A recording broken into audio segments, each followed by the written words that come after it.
les PLE avec plus de 5 matchs sur la carte, ça fait longtemps et ça fait plaisir. Que les PLE avec 5 matchs sur la carte soient de retour. Bonjour à tous les amis, j'espère que vous allez tous très bien. Moi ça va très bien et très content de vous retrouver. Et aujourd'hui on va faire ensemble les pronostics de Crown Jewel qui aura lieu ce week-end. Précisément samedi à 18h heure française. Hein. Donc, et vu que le PLE a lieu en Arabie Saoudite, à 18h c'est une heure excellente pour nous. Hein. Et ce sera en direct sur le WWE Network avec nos commentateurs préférés, toujours Christophe Ajus et Nadir Mohamedi. Et juste avant de démarrer, n'hésite pas à t'abonner et cliquer sur la petite cloche pour être informé de la sortie des prochaines vidéos, car ça aide beaucoup à faire grandir la chaîne et ça aide beaucoup pour le référencement, c'est très important. Et aussi, n'hésite pas à me suivre sur mes réseaux sociaux, Facebook, Instagram, YouTube, X, alias Twitter. Et cette fois-ci, c'est parti, ça démarre. Et comme je disais en introduction il y a quelques instants, ça fait plaisir de revoir les matchs, de revoir les PLE avec plus de 5 matchs sur la carte, hein, car ces derniers temps, hein, ces derniers mois, on a pris l'habitude d'avoir des PLE avec 5 matchs présents maximum, hein, avec Triple H au booking. Et j'avoue que avoir 7 matchs sur la carte, hein, avoir plus de matchs sur la carte d'un PLE, ça fait plaisir. Et ça fait longtemps. Hein. Et à l'heure où je trouve cette vidéo, il y a 7 matchs sur la carte. Et on va démarrer avec peut-être le match qui est peut-être le moins intéressant avec Bianca Belair et Jade Cargill qui vont défendre les titres par équipe féminine face aux superstars féminines de NXT, Lashley John et Jakara Jackson. Damage Control et Piper Niven et Chelsea Green. Hein. Et bon, est-ce que je vois ces équipes-là, moi, je pense qu'on va faire court, hein, puisqu'il y a beaucoup de choses à raconter sur les autres matchs. Hein. Et même si j'aimerais beaucoup voir Damage Control récupérer les titres par équipe, et ben, je ne pense pas que ça va arriver. Hein. Je ne vois pas ces équipes-là remporter les titres par équipe féminine, et bien au contraire. Je vois Bianca Belair et Jade Cargill conserver les titres par équipe féminine. Hein. Encore un moment jusqu'à ce qu'il y ait la confrontation au Royal Rumble où l'une élimine l'autre. Ce qui nous amènera à la perte des titres, par exemple, à Elimination Chamber, hein, et nous amener à un match à WrestleMania entre Bianca Belair et Jade Cargill qui peut être grandiose. Donc, pronostic de victoire de Bianca Belair et Jade Cargill. Et après, autre match qui nous intéresse, et c'est le match pour le titre US avec LA Knight, qui va défendre son titre des États-Unis face à Andrade et Carmelo Hayes. Et que dire de cette rivalité, hein, c'est vraiment une rivalité, je la trouve vraiment très très bonne avec Andrade et Carmelo Hayes qui sont à égalité de victoire. Hein, il me semble que c'est 3 partout, si je ne dis pas de bêtises. Et dans cette rivalité là, il y a LA Knight qui est venu se rajouter, hein, ce qui fait qu'on a ce match à 3 à Crown Jewel, hein, pour le titre US, et ça fait plaisir. Et ça fait plaisir de voir Carmelo Hayes présent dans un PLE. Hein. Et dites-moi si je me trompe. Et je me demande si c'est pas la première fois que Carmelo Hayes est présent dans un PLE du roster principal. Hein. Car il me semble que c'est le cas. Hein. Ou alors j'ai loupé j'ai loupé un épisode, j'en sais rien. Hein. Et Andrade, hein, il me semble qu'il a encore un peu de mal en anglais. Hein, et je pense que Andrade, lui, il faudrait un manager, hein, pour mieux le crédibiliser. Hein. Est-ce que je vois Andrade ou Carmelo Hayes remporter le titre US pour autant? Ben, je dirais, je ne pense pas que ça arrivera, hein, car le retour d'Andrade est plus ou moins encore un peu frais. Et Carmelo vient d'arriver encore. L'arrivée de Carmelo dans le roster principal est encore très très frais. Hein. LA Knight commence à être une superstar bien établie, hein, et c'est pourquoi je vais pronostiquer une victoire de LA Knight, qui conserve son titre des États-Unis. Hein. Et pourquoi pas le voir affronter une plus grande une superstar plus crédible, hein, dans un grand PLE, hein, pour plus tard. Donc pronostic victoire de LA Knight. Après, on a le match entre Randy Orton et Kevin Owens. Hein. Et ce match s'est rajouté lors de SmackDown la semaine dernière, hein, sur la carte de Crown Jewel. Hein, car Randy Orton avait demandé un match face à Kevin Owens. Hein, suite au heel turn de Kevin Owens après Bad Blood en attaquant Cody Rhodes et Randy Orton les semaines suivantes. Et ce qui fait que Orton a demandé son match face à Owens, hein, à SmackDown. Et lors du dernier SmackDown, on a eu les retrouvailles entre Randy Orton et Triple H au booking. Hein. Et Triple H disait vouloir...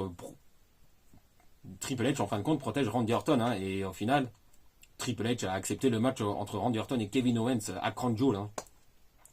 Et le match entre Kevin Owens et Randy Orton hein, peut être vraiment très très fun, hein, au top. Hein.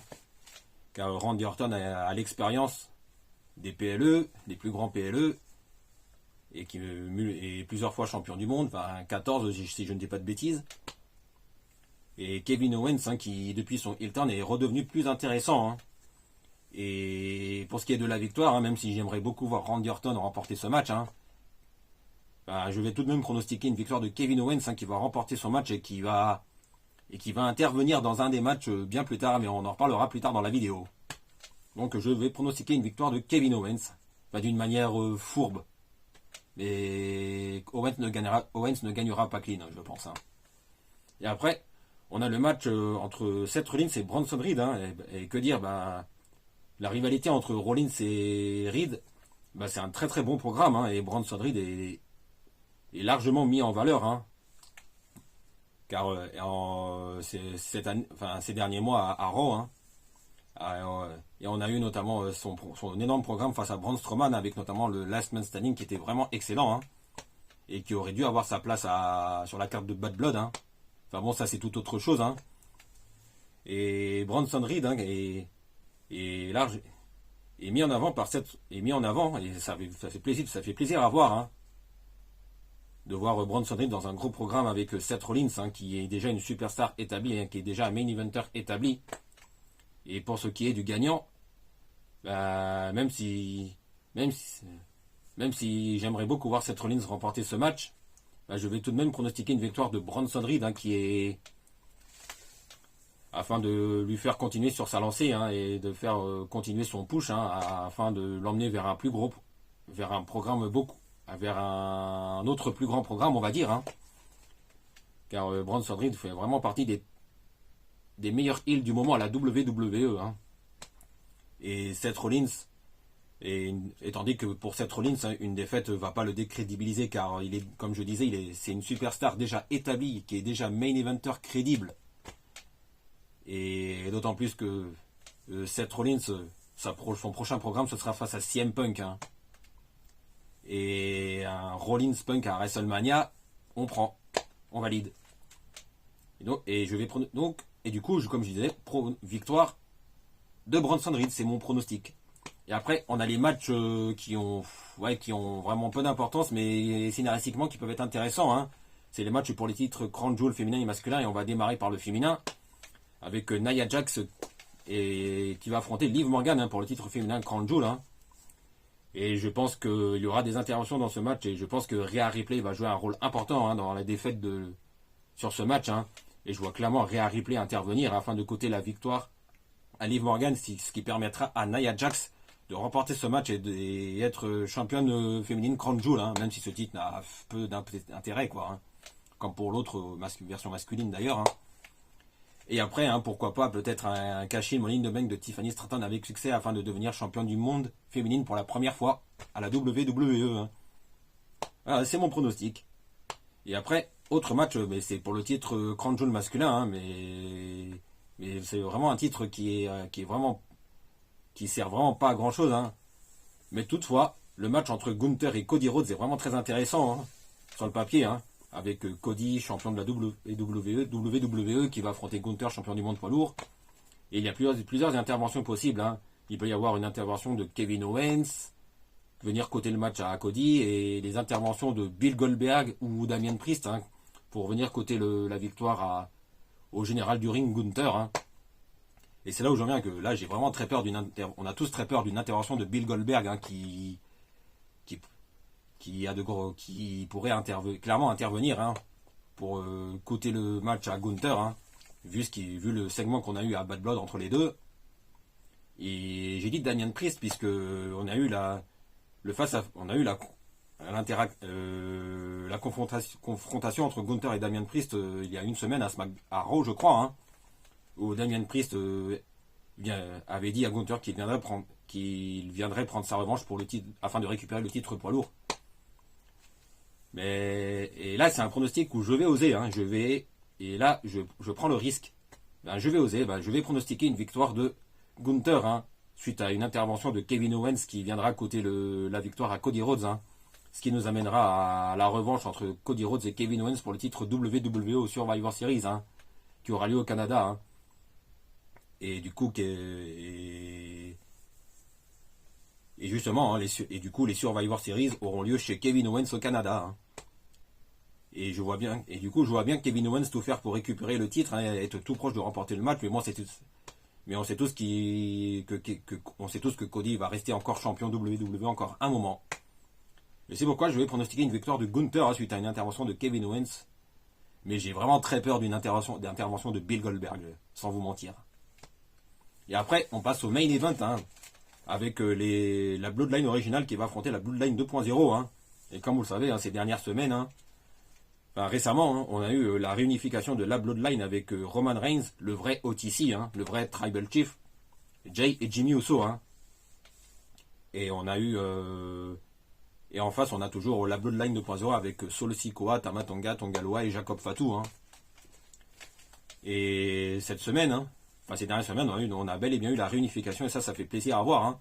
Et on a Sami Zayn, hein, qui s'est de nouveau rapproché de la Bloodline originale. Hein.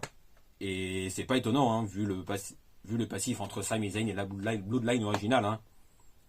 Et est-ce que je vois mais est-ce que je vois pour autant Reigns, Jay et Jimmy remporter le match? Je ne pense pas, hein, puisque Solo Sikoa, et au contraire, je vois Solo Sikoa, Tama Tonga, et je vois là clairement, précisément, la Bloodline 2.0 remporter ce match, hein, afin de faire une égalité à un partout, hein, et on remet et ça fera un partout la balle au centre.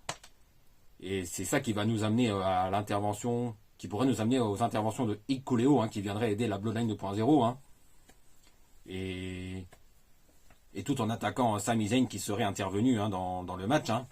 Et c'est là que cela va nous emmener vers l'incroyable War Games match au Survivor Series entre la Bloodline originale et la Bloodline 2.0, hein, avec Sami Zayn qui sera dans l'équipe de la Bloodline originale, hein, pour nous emmener vers le 4 contre 4 au War Games match au Survivor Series, et ça s'annonce vraiment énorme. Et du coup, vous l'avez deviné, je vais pronostiquer une victoire de la Bloodline 2.0. Dans le War Games match, et tandis que dans le War Games match au Survivor Series, je pense que,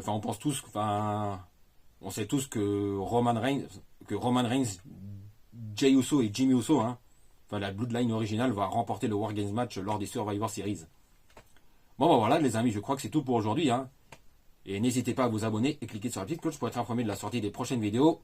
Et n'oubliez pas, on se retrouve très vite pour faire ensemble le résumé de Crown Jewel qui aura lieu, qui arrivera probablement lundi dans la journée.